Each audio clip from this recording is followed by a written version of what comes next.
Bonjour, ici Ladislas Maurice de Investisseur Globetrotter. Donc aujourd'hui, je suis à Budapest avec Sébastien. Sébastien, comment est-ce que ça va? Très bien. Donc ce qu'on va faire aujourd'hui, c'est intéressant. On va aller voir un appartement et on va faire une étude de cas exacte en termes du rendement locatif de cet appartement ici à Budapest.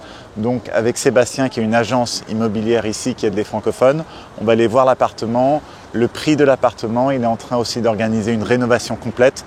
Donc on va voir la rénovation, le coût de la rénovation. Au moment où j'aurai publié cette vidéo, on m'aura envoyé des vidéos de l'appartement. Donc on verra vraiment le avant, après, tous les coûts et ensuite aussi le loyer auquel on peut s'attendre et tous les frais, etc. pour arriver à un rendement net. Exactement. Donc tu fais ça depuis longtemps ici à Budapest? 17 ans. 17 ans. 17 ans. Donc tu as rénové, vendu beaucoup d'appartements, j'imagine? Oui, on a rénové à peu près 30-40 appartements et on en gère aujourd'hui 100. C'est essentiellement des appartements qu'on a vendus, rénovés et qu'on met maintenant en location. Donc dis-moi, quels sont les Français qui viennent ici, ou les francophones? C'est que j'imagine tu dois avoir aussi des Belges, des Suisses, qui investissent ici à Budapest. Qu'est-ce qu'ils recherchent? Bon, alors ils sont intéressés d'abord par la Hongrie pour les aspects pour la sécurité. Ils sont d'abord intéressés par le pays et après ils s'intéressent à l'immobilier et en règle générale, ils vont chercher un investissement de rentabilité avec un investissement de 200-300 000 euros. Généralement, ils font un premier investissement et ensuite ils répètent l'opération. Donc tu as plusieurs clients qui ont racheté plusieurs appartements? Exactement. Ok, très bien. Et donc on voit un ralentissement de l'immobilier un peu partout en Europe, notamment en France, en Belgique, etc., même au Québec. Est-ce que tu vois la même chose ici en ce moment à Budapest? Oui, aujourd'hui on a un ralentissement qui est dû notamment aux taux d'intérêt qui sont extrêmement élevés. Aujourd'hui on a 10-12% de taux d'intérêt. On a aussi des placements aujourd'hui cash, des plus opportunités de placer de l'argent dans les bons d'État, à 14-15%. Donc il y a un transfert de l'argent vers des placements financiers proposés par l'État hongrois. Là, effectivement, on note un ralentissement, mais ça depuis le début de l'année. Mais aujourd'hui, depuis le mi-septembre, j'ai le sentiment que ça repart un petit peu avec la baisse des taux qui est légère. Mais il y a un petit redémarrage, mais ça reste quand même très modéré, très modéré. La réalité, c'est que Budapest est vraiment la capitale européenne, dans l'Union européenne, avec le meilleur rapport qualité-prix. Donc vous pouvez voir un peu Sofia en Bulgarie et Bucarest qui sont un peu moins chers, mais la réalité, c'est que ce sont des villes vraiment inférieures. Quand vous regardez maintenant les prix de Budapest, ils sont moins chers que Bratislava en Slovaquie, qui est une petite ville de rien du tout, alors que Budapest est une ville historique, superbe, avec un bel aéroport, très connecté avec partout dans le monde, vraiment une ville assez dynamique. Et les prix sont à peu près 50 à 60% moins chers que Prague et sont les mêmes prix que Cracovie. Voilà. Donc vous comparez Cracovie, donc une ville secondaire en Pologne, ou Budapest, la capitale de Hongrie en plein centre de l'Europe, on voit vraiment clairement que l'immobilier est plus intéressant en Hongrie et le marché est beaucoup plus dynamique aussi. Donc si je devais personnellement investir maintenant en Europe, si je voulais redéployer plus d'argent en Europe, ce serait ici à Budapest que je ferais. Donc maintenant, ce qu'on va aller faire, on va aller regarder l'appartement. Là, on est dans le 6e district. Est-ce que tu peux nous dire un peu quelques mots sur le 6e district? Le 6e arrondissement, c'est l'arrondissement où se trouve le Triangle d'Or. Ici, là, on est très bien placé parce qu'on est juste là, à 30 mètres, et l'avenue Andrássy, qui est un peu les Champs-Élysées de Budapest. On est aussi très central, puisqu'il y a la place qui s'appelle Octogone, qui est un peu le point de repère pour les touristes. Quand on dit Octogone, DHTR, c'est les places qui sont très centrales. Donc Andrássy, pas très loin, on a la place des Héros, et ça reste quand même un quartier déjà assez haut niveau. Et à 300 mètres vers l'ouest, là, on a l'Opéra. Ouais. Donc vraiment, très bon quartier. Très bon quartier. Donc Sébastien, est-ce que tu peux élaborer sur les mètres carrés, le prix de l'appartement, etc. Oui. Donc c'est un appartement de 86 mètres carrés qui a été revendu en état, donc 205 000 euros. Donc il y a 10 256 euros de frais d'agence, soit 5%, 4% de frais de mutation. Et il y a deux 1% de frais d'avocat, donc 2 000 euros, un total de 225 000 euros. Ok, donc tu agis en fait comme un chasseur d'immobilier. Exactement. Ouais. Voilà, Là, donc moi, c'est pas une agence immobilière normale, Non. tu recherches spécifiquement des investissements pour les gens. Exactement. On travaille pour l'investissement et pour le client. Ok, donc les commissions, c'est pas, tu ne reçois pas des autres agences, c'est le client qui te paye ta commission pour trouver. Et donc on va faire la négociation, on défend ses intérêts de manière exclusive, on fait une sélection de biens, mais on travaille pour son projet. Parce que si je suis rémunéré par le vendeur, il y a une contradiction. Je ne peux pas défendre les intérêts exclusifs et impératifs de mes clients en étant rémunéré par le vendeur. C'est pas possible. Ok, très bien. Donc on va aller regarder l'appartement. On va voir aussi les projets de rénovation, on va faire tous les chiffres et après on va arriver à un rendement net. Exactement. Allons-y. Très bien. Donc Sébastien, c'est le bâtiment. Exactement. Voilà. C'est un bâtiment qui est juste ici. Ouais. Donc là on peut voir que avec la coupole. Exactement. Donc c'est la partie, en fait tout le toit a été racheté par un investisseur qui a passé un deal avec la copropriété. On n'a qu'à y aller, ouais.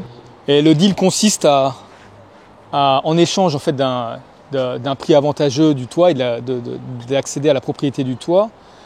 Ils rénovent en fait la façade, ils ajoutent un ascenseur, il fait son développement immobilier et la copropriété donc en contrepartie reçoit une façade rénovée avec un ascenseur. Voilà, donc c'est du gagnant-gagnant qui est en train de se passer dans cette copropriété. Cette coupole est très jolie. C'est quoi là-dedans? Il y a quelqu'un qui a un appartement? Il y a quoi? Alors originellement, avant que le projet commence, c'était vide. Ouais. C'était vraiment le toit, la partie toiture du bien. Et là, forcément, l'investisseur il a profité de l'architecture de ce bien et il va le rendre habitable et donc vendable. Donc c'est un bâtiment qui était un peu mal entretenu, etc. et qui maintenant sera bientôt superbe, quoi, tout ravalé, superbe. C'était un bâtiment qui était sain quand même. À la base, il était relativement bien entretenu à l'intérieur. À l'extérieur, il était poussiéreux, très sale, mais il n'était pas non plus complètement en mauvais état. Et là, il va vraiment avoir une nouvelle jeunesse et grâce à ce deal qui est passé entre cet investisseur et la copropriété. Ouais, c'est que c'est assez courant. C'est très courant à Budapest. C'est très courant à Budapest. De moins en moins maintenant. Oui, c'est que c'est de plus en plus compliqué, mais c'est quelque chose un peu typique Budapest, c'est prendre ces superbes bâtiments là, comme celui-là, et en fait essayer faire un deal avec une copropriété pour pouvoir ajouter un étage. Exactement. Les 10 dernières années, il y a 10 ans, c'était quasiment une des seules manières pour les copropriétés d'être rénovées, c'est de passer des deals avec des investisseurs. Mais les prix de la construction étaient plus faibles, donc c'était des deals qui se faisaient beaucoup plus facilement. Maintenant, avec les prix de la construction, c'est comme ça devient des budgets assez importants. En parallèle, avec les difficultés juridiques, de mise en place de projets, il y a quand même un ralentissement de ce type de projet, de moins en moins. Donc moi-même, j'avais essayé de faire un projet comme ça dans un des bâtiments où j'ai un appartement. Donc je m'étais mis ensemble avec un voisin, on avait fait toute l'analyse. Et en fait, ça marche que sur les très gros bâtiments. Les gros bâtiments. Voilà, comme celui-là, ce bâtiment est grand, il y a beaucoup d'appartements. Notre bâtiment était trop petit, en fait, ça n'avait pas d'un point de vue retour sur investissement, on ne l'avait pas du tout. Les frais de démarrage de projet sont extrêmement élevés. Donc, il faut un architecte, il faut un avocat, contacter la copropriété, etc. Il y a des frais de démarrage de projet qui sont extrêmement élevés. Et après, il faut avoir la signature de tout le monde. Tout le monde. Tout le monde. Donc vous imaginez un bâtiment comme ça, tout le monde doit signer pour un projet comme ça. Il y a toujours une grand-mère ou un syndic oncle qui ne veut pas signer, qui pense que son bout de toit vaut quelque chose. C'est vraiment pas facile à mettre en place. Ok, super. Donc on va rentrer dans le bâtiment et on va aller regarder cet appartement. Exactement. Voilà, donc c'est ça en fait les travaux ici. Exactement. Donc là on voit bien qu'il y a un étage qui a été rajouté. Et c'est bien ça le but, même un double étage. C'est-à-dire qu'il y a 2 étages. Ah ouais, 2 étages. Voilà, wow. Exactement. Ok, cool. Très bien. Double la surface vendable. Et donc, t'en profites de tout ce bruit pour faire ta propre rénovation. Exactement. Comme ça, quand les voisins se plaignent, ils se plaignent pas forcément de toi. Exactement. Donc là, on a profité de plusieurs choses. La première chose, c'est, si tu veux, ça va être des appartements de luxe qui sont vendus 5 000 € du mètre carré. Donc, tout l'immeuble va prendre de la valeur. Donc, on s'est dit, si on peut tranquillement investir dans l'appartement pour le remettre au niveau de l'immeuble et profiter de l'augmentation de cette valeur, le réajuster, le remettre au niveau et pour obtenir meilleure rentabilité, le louer plus cher et plus tard le vendre encore plus cher. Donc là, très simple. Ouais, donc la thèse est claire. Ouais. Donc en gros, ils vendent à 5 000 € le mètre carré au-dessus. Et ici, l'investisseur achète pour 2 500 € à peu près le mètre carré. Ouais. Et après, il doit faire une rénovation. Mais bon, ce sera quand même beaucoup moins cher que ceux d'au-dessus. Ah ouais. Ok, très bien. Exactement. Donc c'est 80. Et combien de chambres? Donc 86 mètres carrés. On va faire 2 chambres à coucher, 2 salles de bain, un grand séjour cuisine. Super. Donc là, on a vraiment optimisé. On a fait une toute petite salle de bain, mais qui sera très fonctionnelle. Ouais. Ça va très bien fonctionner. Toilette, douche. Ouais. Elle fait 9 mètres carrés. Donc là, on l'a vraiment optimisé. Toilette séparée. Toilette séparée. Pour les invités. Ouais. Là, un énorme salon de 40 mètres carrés avec cuisine. D'habitude, c'est clair. Ah oui, là, on est orienté sud-ouest. Ouais. Donc là, aujourd'hui, on a les volets et les rideaux. Enfin, une partie des volets qui sont fermés et les rideaux. Ouais, on a même devant, bien sûr, l'échafaudage en vue, puisque la rénovation de la façade est en cours. Donc ici, l'idée, ce qu'il faut savoir, c'est qu'on va mettre des moulures, on va remettre de l'esprit ancien avec les hauteurs sous plafond de 3,90, on va recréer toute une atmosphère. 3,90. C'est vraiment agréable à Budapest, la hauteur des plafonds dans ces bâtiments. Exactement, c'est l'opportunité. Et donc là, on va recréer toute cette atmosphère ancienne, un peu parisien, entre guillemets, c'est bon. Dans un grand séjour de 40 mètres carrés, avec des moulures, les couleurs, mais l'aspect moderne aussi, donc, et les fonctionnalités et le confort d'un appartement moderne et adapté, j'allais dire. Et ce que je vois beaucoup sur Budapest, qu'est-ce que tu en penses? Beaucoup de gens, parce que le plafond est haut, ils rajoutent des espèces de mezzanines, des trucs comme ça. Oui, c'est bien sur des projets notamment de studio. Là, c'est très opportun. Mais sur ce type de projet-là, on va viser un locataire de type expatrié, ONU, qui travaille à l'ONU, ou une organisation ou une grande entreprise internationale qui va payer entre 1 200 et 1 600 €. Là, on oublie les mezzanines. Et donc, le budget rénovation, c'est combien? Sur cette rénovation qui est complète, il y a 70 000 € plus 20 000 € de meubles. Ça fait un total de 90 000 €. Ok, ouais, c'est que ce qu'il faut comprendre ici pour les investisseurs, c'est que le marché de la location, le marché locatif, c'est presque que du meublé ici dans le centre de Budapest. Exactement. Donc il faut toujours mettre un budget pour les meubles. Et les meubles, ça coûte toujours plus cher qu'on ne le pense. Exactement. Il y a aussi l'assemblage, l'évacuation des cartons, etc., le transport. Ouais. Là, on travaille. Ok, très bien. Donc maintenant, on va aller faire les chiffres et discuter du rendement locatif. Très bien, donc le coût total de cet appartement, tout rénové, nickel, là, comme on voit sur les photos. Tout rénové, meublé, frais d'avocat, tout. Tout. 315 641 €. Ok, et donc combien, disons, j'achète ça, combien est-ce que je peux le louer par mois? 1400. 1400 €, ok. Exactement. Est-ce que c'est facile de trouver des locataires? Oui, ce sera facile, puisque là, on aura fait un appartement qui est 100% adapté à ce type un type de locataire, donc on sait exactement ce qu'ils attendent, donc on va leur donner ce qu'ils attendent à l'endroit où ils veulent, donc on trouvera assez rapidement. Donc j'ai eu plusieurs appartements ici au cours des années à Budapest et je n'ai jamais eu un seul mois de libre, de vide dans un de mes appartements, parce que c'est vraiment très facile de trouver des locataires ici, du moment que vous investissez dans le centre et que vous avez un prix raisonnable, le prix du marché, vous trouvez immédiatement des locataires. Souvent, ce que je faisais, quand j'étais sur place, je trouvais les locataires moi-même.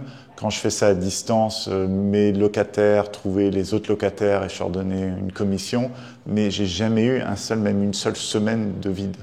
Les gens arrivaient, les gens quittaient et le lendemain, les gens arrivaient ou même le jour même. Donc de ce côté-là, c'est vraiment très facile de trouver des locataires. Le secret, c'est de calibrer la qualité de l'appartement sur un loyer raisonnable, comme tu l'as dit. Un loyer raisonnable, ça veut dire, mais qui est fonction de la qualité du bien. Ouais. Si le bien, en l'occurrence ici, on va faire comme un bien de standing, on ne doit pas espérer 2 000 €, mais on l'a calibré à 1 400 € et on est raisonnable. On est bien raisonnable. Donc, quels sont les frais? Ok, donc disons, j'ai cet appartement, je te le passe pour gérer, tu me trouves un locataire à 1 400 €, quels sont les frais que j'aurai?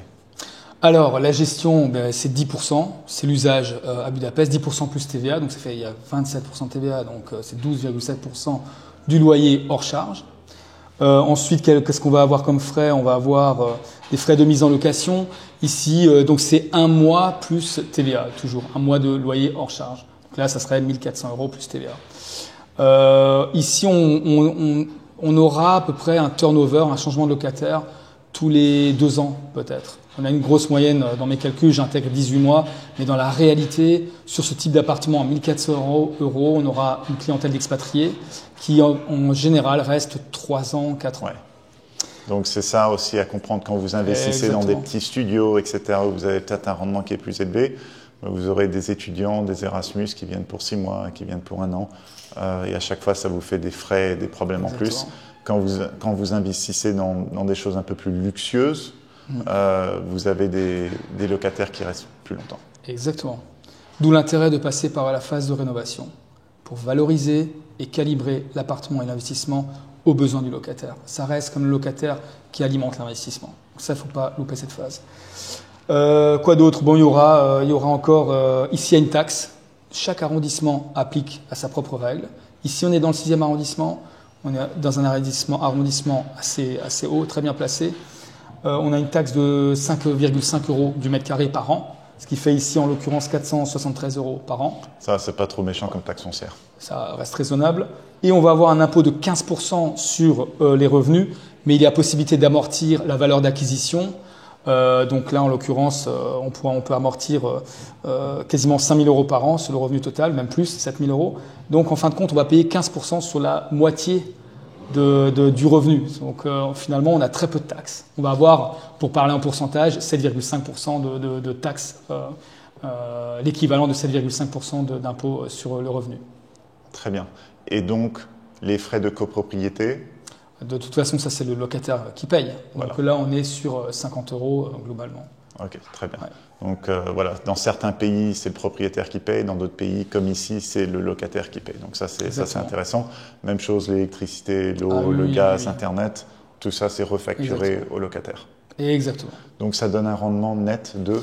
Alors, on est sur un rendement net de chez net de 3,67%. Après impôt? Après impôt, après service de gestion, après tout. Après tout. Ok. Un vrai net. 5,32 brut.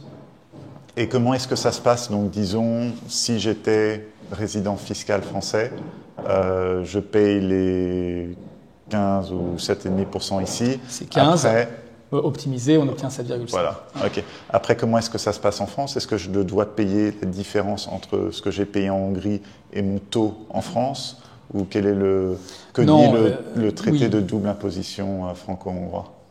Il dit qu'il n'y a pas de double imposition, justement. Donc ça, c'est un avantage. C'est aussi un des arguments qui motive les investisseurs à investir à Budapest, notamment français. Il y a cette convention de non-double imposition qui consiste à ne pas payer les impôts à Budapest et aussi en France. Donc on les paye en Hongrie. On doit déclarer ses revenus en France. Ils ne sont pas assujettis à l'impôt en France, mais ils doivent quand même intégrer dans le revenu, dans l'assiette fiscale finalement française. Mais il n'est pas imposé. Donc ça peut quand même avoir un léger impact sur l'assiette fiscale en France. Mais bon, ça c'est à chacun de faire ses calculs par rapport à l'assiette à laquelle il est assujetti en France. Ouais. Donc je vois de plus en plus d'Européens de l'Ouest et même aussi de Québécois qui cherchent à investir dans des pays comme ça, comme la Hongrie ou d'autres pays en Europe, en Amérique latine, parce que de manière générale, il y a une fiscalité qui est plus légère et aussi des rendements qui sont plus élevés pour ce que vous investissez. Donc bon, là, on parle de rendement net de 3,7%, mais c'est vraiment du net pour du luxe, très bien placé dans une grosse ville internationale. Voilà. Donc l'équivalent, ce serait investir dans du Bordeaux, à Lyon, dans certains quartiers de Paris, et là vous aurez un rendement qui est bien inférieur. Donc oui, vous pouvez en France trouver du rendement de 7-8%, à Saint-Étienne, je ne sais pas, près d'une gare, dans un petit studio, mais vous ne pouvez pas comparer ça. Donc vraiment pour du luxe, pour du bien placé, en anglais on appellerait ça du triple A. Pour du triple A, vous avez un rendement d'à peu près 3,7% net et vous n'avez rien à faire. Tout est géré, tout est pris en charge par Sébastien. Il s'occupe de tout de A à Z. Exactement. Très bien. Sachant qu'on peut faire quand même du 4, 4,5, mais toujours central, dans d'autres arrondissements. Là, on est quand même, mieux on est placé, plus la rentabilité baisse. Ouais. Voilà. Mais du 4, 4,5, c'est tout à fait possible, faisable. Donc dans le 8e. 8e et à l'intérieur du grand boulevard qui délimite la partie vraiment centrale de Pest, où le marché locatif est tout aussi développé et actif qu'ici. Ouais. Simplement, quand on achète un bien plus cher, mais qu'on va louer au même prix parce qu'il est mieux placé, automatiquement, sa rentabilité baisse par rapport à un autre endroit où on le paiera un petit peu moins cher. Donc justement, j'ai écrit tout un article sur le marché immobilier à Budapest, donc les quartiers qui sont intéressants, les quartiers à éviter, les erreurs à éviter, etc. Donc vous pouvez trouver cet article, il y a un lien en dessous. Et si vous êtes intéressé par investir ici à Budapest, donc n'hésitez pas à contacter Sébastien. Il y a un lien en dessous avec plus d'informations sur ses services. Sébastien, plaisir. Je te remercie. Beaucoup. À bientôt. N'oubliez pas de télécharger mon e-book gratuit 12 erreurs à éviter lorsque l'on investit dans l'immobilier international que vous trouverez sur mon site qui contient aussi de nombreux articles sur l'immobilier et l'expatriation. À bientôt.